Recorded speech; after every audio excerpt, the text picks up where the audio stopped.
YouTube శ్రోతలకు అభినందనలు తెలియపరుస్తూ ఈనాటి వీడియో దేవుడొక్కడే అని మాకు నేర్పకు, ఉన్నదంతా దేవుడే, నీవు నేర్చుకో. ఎవరికంటున్నాం ఇది? చేపకు ఈత నేర్పడానికి ఒక కప్ప వచ్చిందంట. అట్లాగే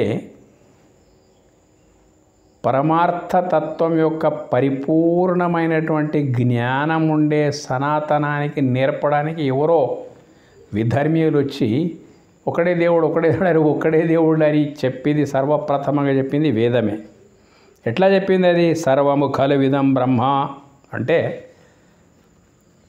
సర్వము ఏంటిది? సర్వం అంటే సర్వంలో ఏమేమి వస్తున్నాయి మొత్తం మీద అంటే ప్రత్యక్ష ప్రమాణమైన నేను,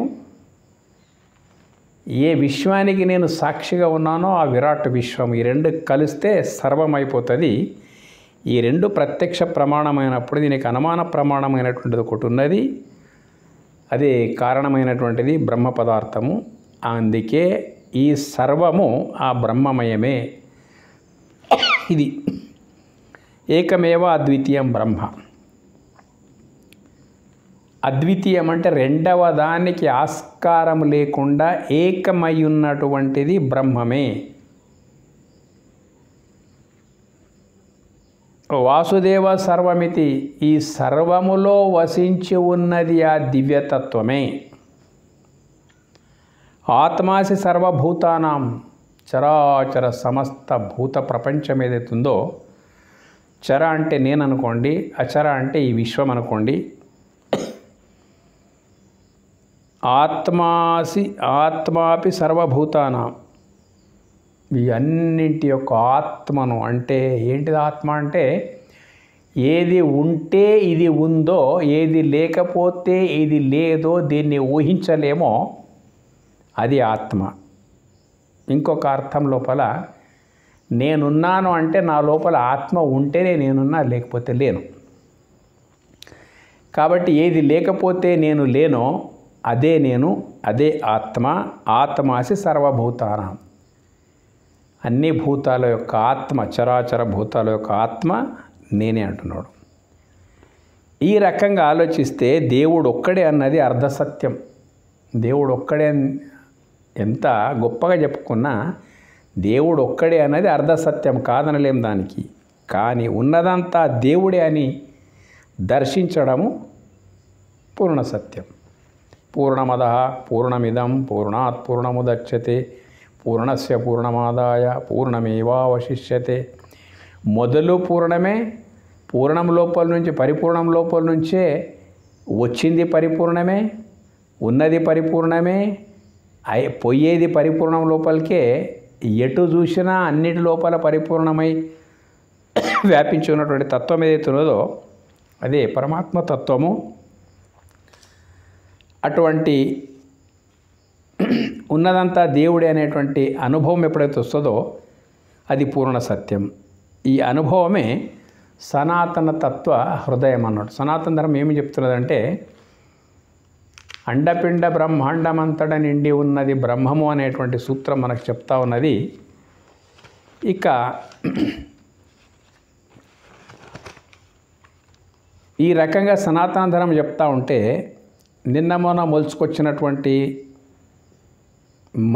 వాదాలు ఏవైతున్నాయో, విధర్మీయ వాదనలు ఏవైతున్నాయో, వాళ్ళు దేవుడు ఒకటంట, దేవుడు కానిది ఒకటంట. ఇంతవరకు మీకు చెప్పినటువంటి దాని లోపల దేవుడు కానిది దేవుడు అనేది లేదు. అన్నీ కలిస్తేనే పరిపూర్ణం అయిపోతుంది. ఇందులోపల ఏ ఒక్కటి కాంది ఉంటే దేవుడు పరిపూర్ణం కాడు. దేవుడు పరిపూర్ణం కావాలంటే ఏది మిగిలకూడదు, ఉన్నంత దివ్యత్వమే అయి ఉండాలన్నట్టు. ముందు వస్తాయి విషయాలన్నీ. దేవుడు కానిది ఒకటి చూస్తారు అన్నట్టు మొత్తం. అది అర్థం లేని మాట. ఎట్లాగైతే వేడి అగ్ని యొక్క స్వభావం, అగ్ని యొక్క విశిష్టత వేడి, ప్రకాశం జ్యోతి యొక్క స్వభావం అంటే జ్యోతి యొక్క విశిష్టత ప్రకాశం, తీయదనం తేనె స్వభావం అంటే తేనె యొక్క విశిష్టత తీయదనం, పరిమళం పుష్పం యొక్క స్వభావం, అంటే దాని యొక్క విశిష్టత. కాబట్టి పదార్థం యొక్క విశిష్టత పదార్థానికి వేరుగా చూడలేము. వేడి లేని అగ్నిని ఊహించలేము, ప్రకాశం లేని జ్యోతిని ఊహించలేము, తీయదనం లేని తేనెను ఊహించలేము, పరిమళముకు వేరేగా పుష్పాన్ని కూడా ఊహించలేము. ఈ రకంగా ఒక పదార్థం యొక్క విశిష్టత పదార్థానికి భిన్నంగా ఊహించడం ఒక పిచ్చి తప్ప మళ్ళేం లేదన్నట్టు. ఊహించనే లేం మనం. అట్లాగే ప్రతి దివ్యత్వం దేవుని యొక్క స్వభావం అన్నట్టు. ఏంటిది దివ్యత్వం అంటే ప్రతిదీ దివ్యమయ్యే ఉన్నది ప్రపంచం లోపల. ఇది సైంటిఫిక్ అవుట్లుక్ కావాలి కొంచెం. ప్రతిదీ దివ్యమని నిరూపించినటువంటి శాస్త్రవేత్తలు విజ్ఞాన శాస్త్రం లోపల కూడా ఉన్నారు. ఏదైతే మొట్టమొదలే మన ఋషులు దర్శించినరో ప్రతిదీ దివ్యమే. దేవుని యొక్క స్వభావం, దేవుని యొక్క స్వభావం ఏంటిది? దివ్యత్వం. దివ్యత్వం అంటే ఏంటిది? ఉన్నది ప్రత్యక్షంగా కనిపిస్తూ ఉన్నది. ఆ ఉన్నది అందులోపల ఉండేటువంటి దివ్యత్వం ఎంత ఊహించినా అంతు దొరకకుండా ఉన్నది అన్నట్టు. మొత్తం పరమాణు విభజన చేసిన తర్వాత ఉన్నదే అని తెలుసుకున్నాడు ఐన్స్టీన్. కానీ అది ఏంటిది, ఎందుకు, ఎట్లా అనేది గమనించలేకపోయాడు. ఉన్నది మహిమాన్వితమై ఉన్నది అన్నట్టు. ఇటువంటి మహత్తరమైన దేవరహస్యాన్ని సూత్రీకరించి ఉన్నదే అద్భుతమైనటువంటి శక్తి విశిష్ట అద్వైత సిద్ధాంతం. 4 వేదాలు, ఉపనిషత్ విజ్ఞానం అంతా కూడా శక్తి విశిష్ట అద్వైత సిద్ధాంతం పైనే ఆధారపడి ఉన్నాయి. కాబట్టి మూల సనాతన ధర్మం యొక్క మూలమైనటువంటి సిద్ధాంతమే శక్తి విశిష్ట అద్వైతం అన్నట్టు. దాన్ని మనం తెలుసుకుంటే కానీ పరమార్థం మనకు అర్థం కాదు.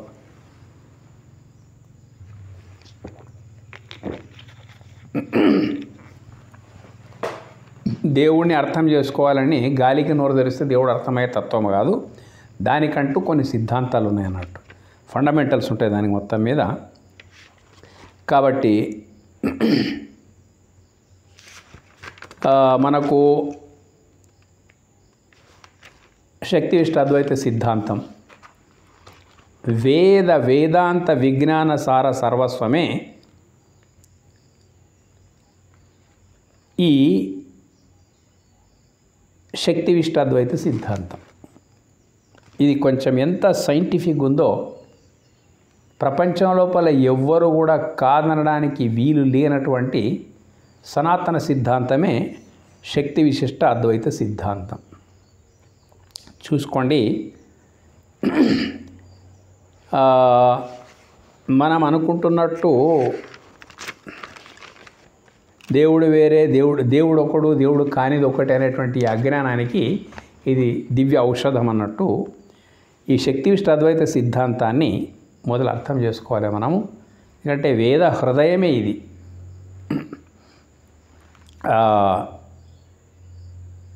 సిద్ధాంతము అనే మాటకు సిద్ధితో అంతమయ్యేది సిద్ధాంతం. అంటే దాని తర్వాత దాని గురించి అనడానికి, ఊహించడానికి ఏమీ మిగలకుండా ఉండేటువంటిది ఏదైతే ఉన్నదో అది సిద్ధాంతం. సిద్ధి నుంచి అంతమై ఇంకా దాని తర్వాత ఏం ఆలోచించేటువంటివి లేదు, దానికే సిద్ధాంతం అంటారు అన్నట్టు. శక్తి విశిష్ట అద్వైత సిద్ధాంతం అని ఎందుకు అంటున్నామంటే అద్వైత అంటే ద్వితీయానికి అవకాశము లేని ఏదైనా ప్రపంచం లోపల ఉందంటే అందుకే ఆ మూల కారణ శక్తికి అద్వైతం అని పేరు. ద్వితీయానికి అవకాశమే లేదు. ఏది ఉన్నదో అది ఒక్కటే అయి ఉన్నది. రెండవ దానికి అవకాశమే లేదు కాబట్టి ఏకమనకుండా అద్వితీయం అంటే అద్వైత. రెండవ దానికి అవకాశం లేకుండా ఉన్నటువంటిది ఏతున్నదో అది పరమాత్మ వస్తువు. అయితే మనిషికి సహజంగా ఏ దాన్ని చూసినప్పటికైనా కానీ లేక ఏది విన్నప్పటికైనా కానీ వెంటనే మదిలో స్ఫురించేటువంటిది వచ్చేటువంటి ఆలోచన ఏంటిదంటే దీని విశిష్టత ఏమై ఉంటుంది, దీని ప్రత్యేకత విశిష్టత ఏమై ఉంటుందని మైండ్ లోపల వస్తుంది అన్నట్టు.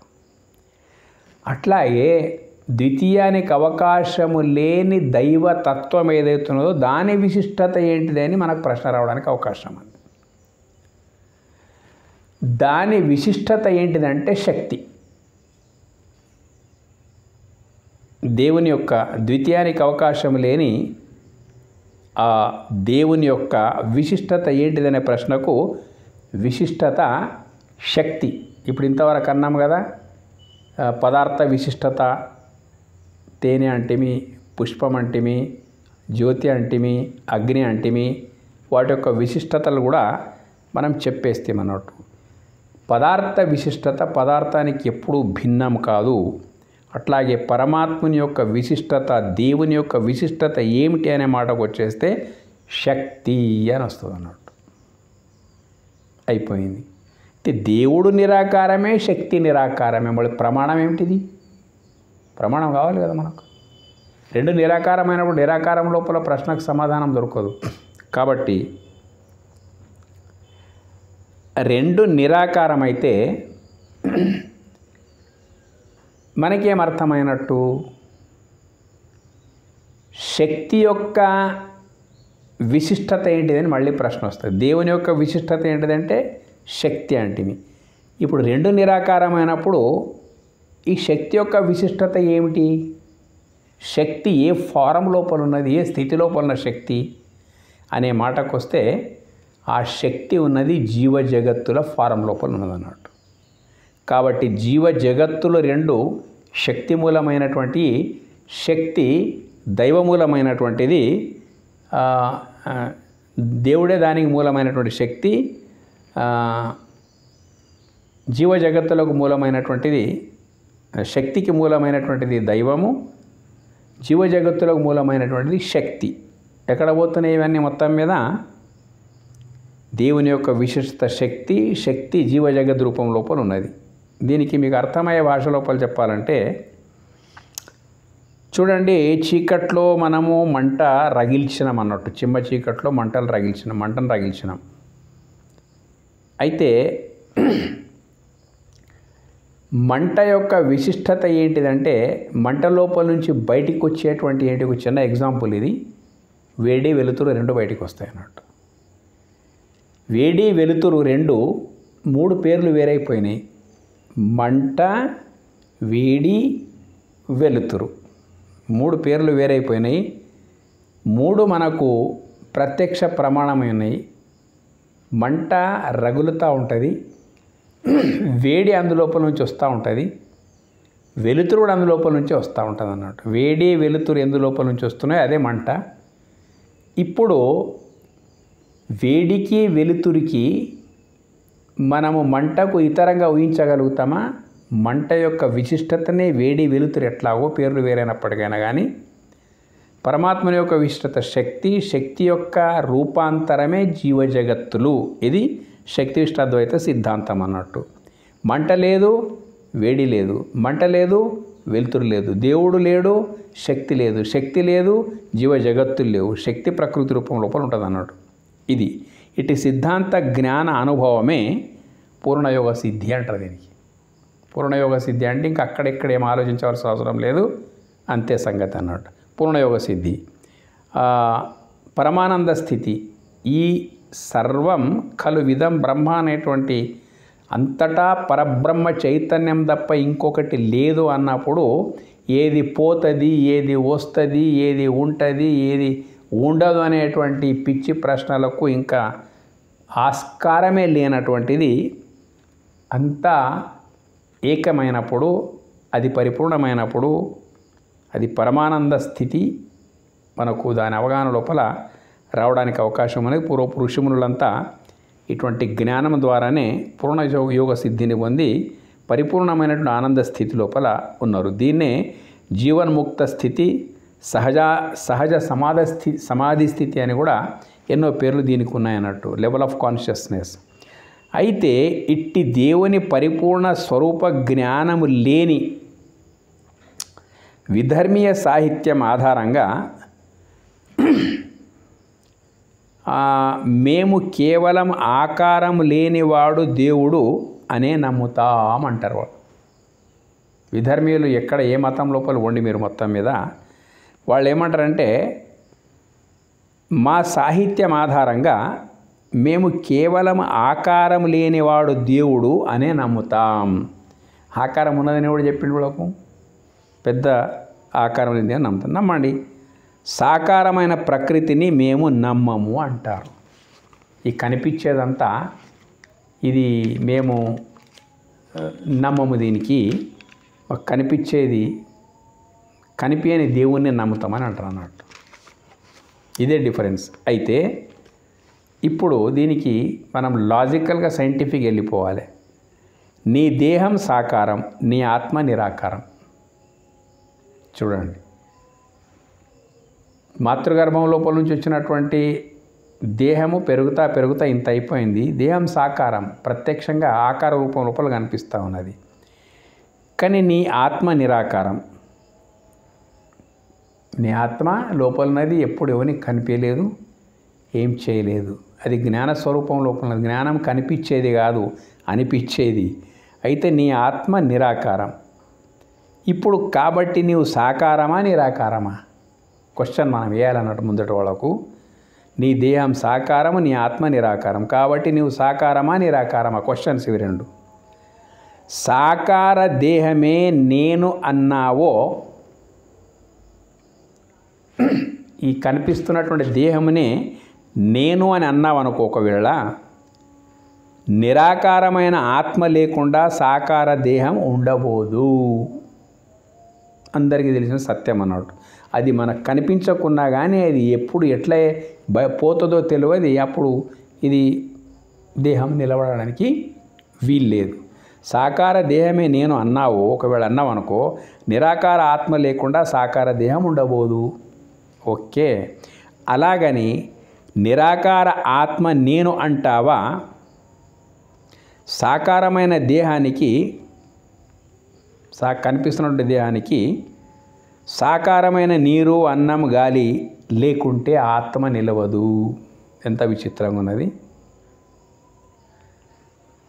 సాకార దేహమే నేను అన్నావో, నిరాకార ఆత్మ లేకుండా సాకార దేహం ఉండబోదు. ఇది అందరూ చూస్తున్నారు.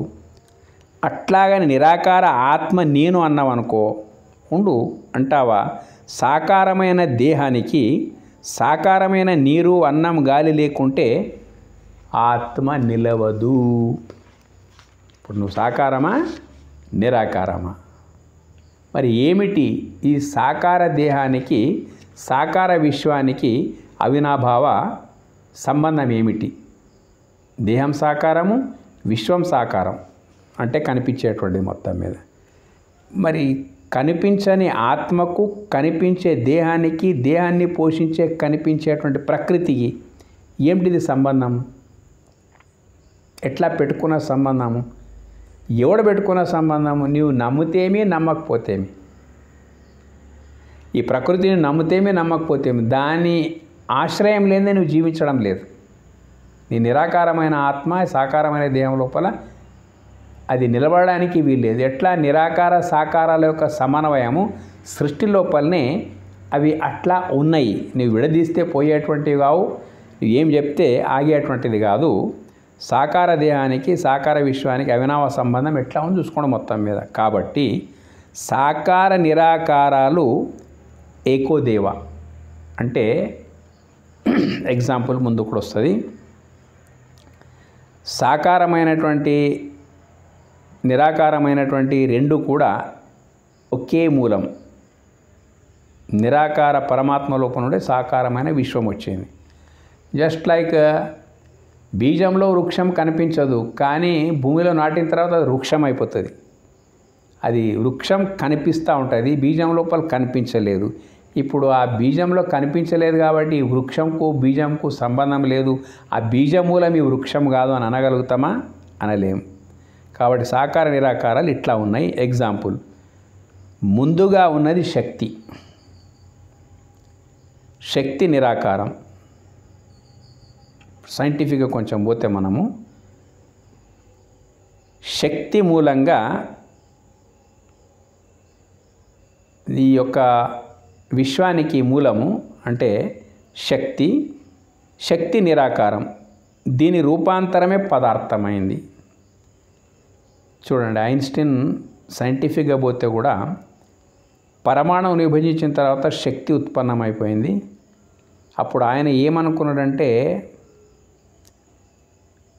ఈ శక్తి రూపాంతరమే పదార్థం. పరమాణువు శక్తి మొట్టమొదలు పరమాణువు సూక్ష్మ పదార్థమైంది. ఆ పరమాణువుల సమూహమే అణువైంది. ఆ అణువుల సమూహమే పదార్థమైంది. పదార్థం యొక్క సమాహారమే ఈ విరాట్ విశ్వం అయిపోయింది. మొత్తం మీద పదార్థ సమాహారమే చిన్నదైన నీ దేహము, పెద్దదైన ఈ అనంత విశ్వం. నీ దేహంలో కానీ విశ్వంలో కానీ ఏది చూసినా దివ్యమే. ఒక్కసారి ఇక్కడ దృష్టిని సారించాలి. నీ దేహం సాకారమైన నీ దేహం లోపల కూడా తొంగి చూసుకో, ప్రతిదీ దివ్యమైందే ఉన్నది. రుచి చూస్తున్న నాలుకను ఒక్కసారి ఆలోచించి చూడు, ఎంత దివ్యమైంది ఉన్నది. అంటే అనుభవం లోపల ఉన్నది రుచులు, విభిన్నమైన రుచులు ఆస్వాదిస్తున్నది. కానీ ఆ రెండు అంగుళాల ఆ నాలుక లోపల ఏమేమి అటువంటి చమత్కారాలు ఉన్నాయి. మేము కనిపించని దాన్నే నమ్ముతామంటున్నారు కదా, వాళ్ళకి కనిపించే నాలుక లోపల ఎన్ని చమత్కారాలు ఉన్నాయి. నీ రసాస్వాదన దాంతోనే. కనిపించని దేవుని నమ్ముతామంటున్నావు. కనిపించేటువంటి కంటి లోపల ఎంత దివ్యత్వం ఉంది. కనిపించే ముక్కులో చూడండి, కనిపించే నాలుకలో కనిపించని దివ్యత్వం ఉంది. అదే రసాస్వాదన కారణమైంది. కనిపించే కంటిలో కనిపించని ఒక దృష్టి ఉంది. అది దివ్యమైనటువంటిది. అట్లాగే ముక్కు ఉంది, కనిపిస్తుంది, కానీ వాసనలను ఎరిగేటువంటి ఆ తత్వము, ఆ దివ్యమైనటువంటి మనకు కనిపించడం లేదు. చర్మం ఉన్నది, స్థూలంగా కనిపిస్తూ ఉంది. స్పర్శ అనేటువంటిది మనకు అనిపిస్తుంది తప్ప కనిపించదు. ఈ రకంగా చెవులు ఉన్నాయి, కనిపిస్తూ ఉన్నాయి చెవులు, కానీ శబ్దం వినేటువంటిది ఏదైతున్నదో అది ఏంటిదో మనకు అంతు దొరకలేదన్నట్టు. ఈ రకంగా నీ శరీరం లోపల ప్రతీది దివ్యం అయ్యే ఉన్నదన్నట్టు. నీవు తినే ఆహారాన్ని రక్త మాంసాదులుగా మార్చేటువంటి అమోఘమైన దివ్యత్వం నీ శరీరం లోపల ఉన్నది. కాదని అనగలుగుతారా? అనలేం. ఎన్నో దివ్యత్వంతో కూడుకున్నటువంటి దేహం లోపల ఏది చూసినా దివ్యంగానే మనకు గోచరిస్తూ ఉన్నది. ఆ తర్వాత విశ్వం వంక చూడండి, విశ్వం వైపు చూడండి. మొత్తం మీద గాలిలో ఏముంది? గాలి లేకపోతే నీవు లేవు, నీ లోపల ఆత్మ లేదు. మరి గాలికి నీ దేహానికి ఏమిటి సంబంధం? ఎవడు ఏర్పాటు చేసిండు?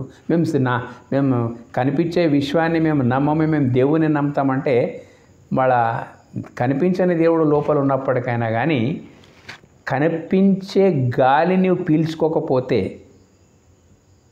గాలి కనిపించదు అనుకోండి, అయినా కానీ అనిపిస్తుంది కదా.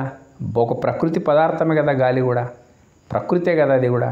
కానీ అది లేకపోతే లోపల ఉండేటువంటి నిరాకారం నిలవబోదు.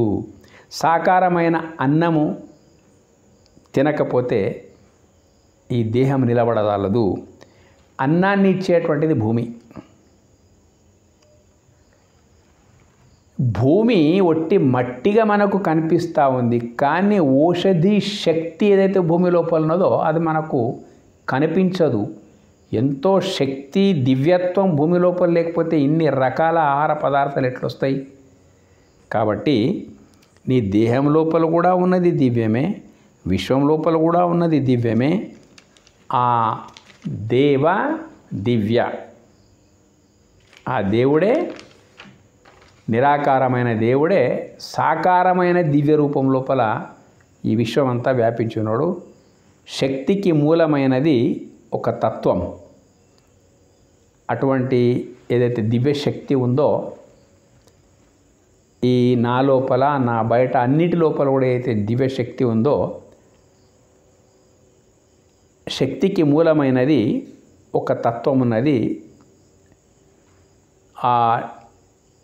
దాన్ని ఎవరి భాషలో వారు ఏమైనా అని పిలువండి. ఐన్స్టీన్ శక్తి వరకే ఆలోచించాడు అన్నట్టు. విజ్ఞాన శాస్త్రం అంతా శక్తి వరకే ఆలోచిస్తున్నది అన్నట్టు. శక్తికి మూలమైనటువంటిది ఒక తత్వం ఉన్నది. ఆ తత్వాన్ని ఎవరి భాషలో వారు ఏమైనా అని పిలవండి.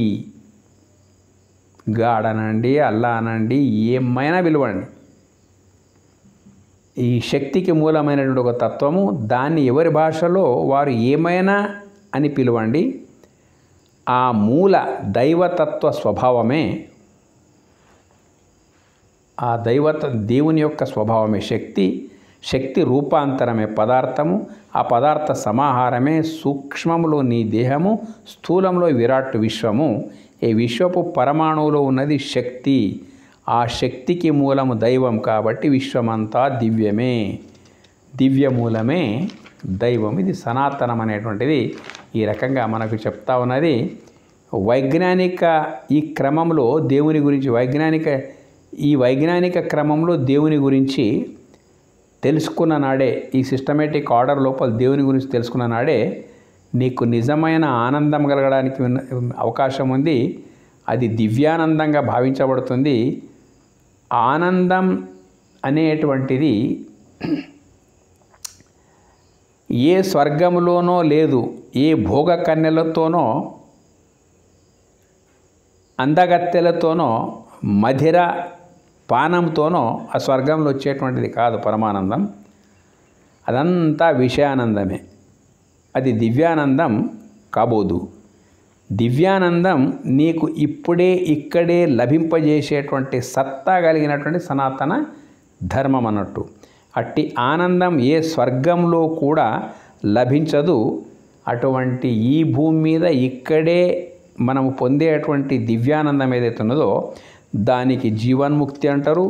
ఇదే సనాతన ధర్మం యొక్క వైభవము అనేటువంటి విషయము మనము తెలుసుకోవాలి. ఈ రకంగా ఆలోచించినప్పుడు మీరు రాళ్ళలో దేవుని చూస్తారు. ఈ కూతలు పిచ్చి కూతలు అన్నట్టు. మీరు రాళ్ళలో దేవుని చూస్తారు, మీరు గాలిలో దేవుని చూస్తారు, మీరు నీటిలో దేవుని చూస్తారు, మీరు చెట్లలో దేవుని చూస్తారు. మీరు చెట్లను దేవుడు అనుకుంటారు, మీరు నీటిని దేవుడు అనుకుంటారు, మీరు రకరకాల ఈ ప్రపంచంలో సూర్యుని దేవుడు అనుకుంటారు, చంద్రుని దేవుడు అనుకుంటారు. మీరేమనుకుంటారు మరి? దేవుడు అనే మాటకు అర్థం తెలిస్తే కదా ఎక్కడెక్కడ దివ్యత్వం ఉన్నదో అదంతా దేవత్వమే.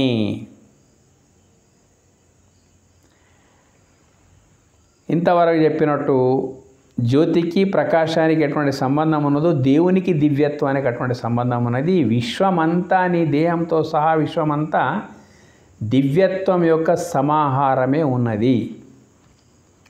మరి దేవునికి ఇతరంగా ఈ విశ్వం ఉన్నది అంటే మరి దేవుడు ఏం పనికి వచ్చినట్టు మొత్తం మీద? దేవుడు ఉన్నాడనడానికి ప్రమాణమే ఈ దివ్యమైనటువంటి విరాట్ విశ్వం.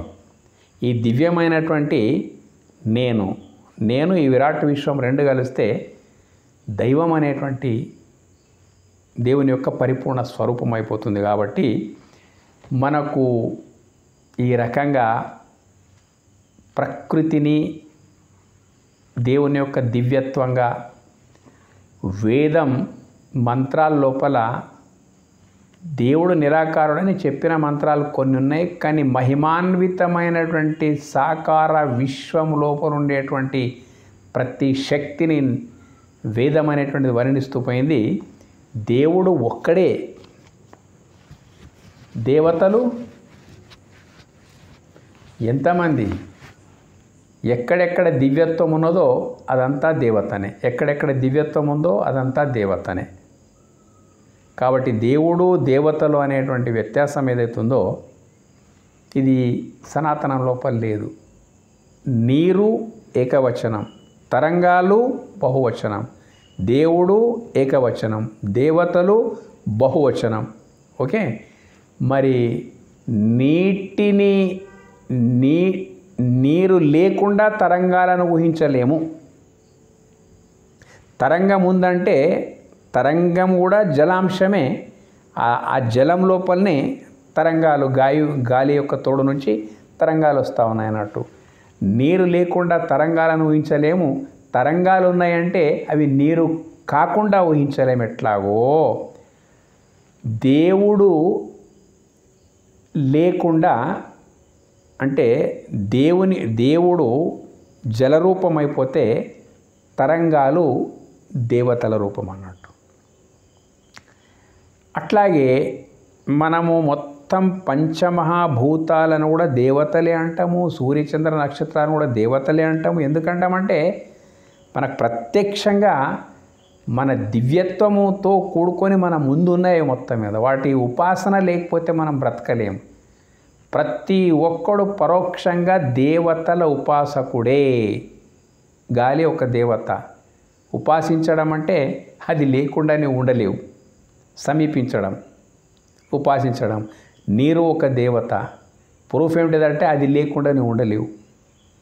అగ్ని ఒక దేవత. అది లేకుండానే ఉండలేవు. భూమి లేకుండా నీకు అన్నం దొరకదు. ఈ రకంగా విరాట్ విశ్వం లోపల ఎంతైతే అన్నీ ఉన్నాయో అవి అన్నీ దేవుడు సాగరమైపోతే దేవతలంతా తరంగాల మాదిరిగా ఆ దేవుని యొక్క దివ్యత్వమే దేవతలుగా వేదం పేర్కొన్నదన్నట్టు. దేవతల మధ్యలోనే నీవు ఉన్నావు. నీ లోపల దేవతలు ఉన్నారు.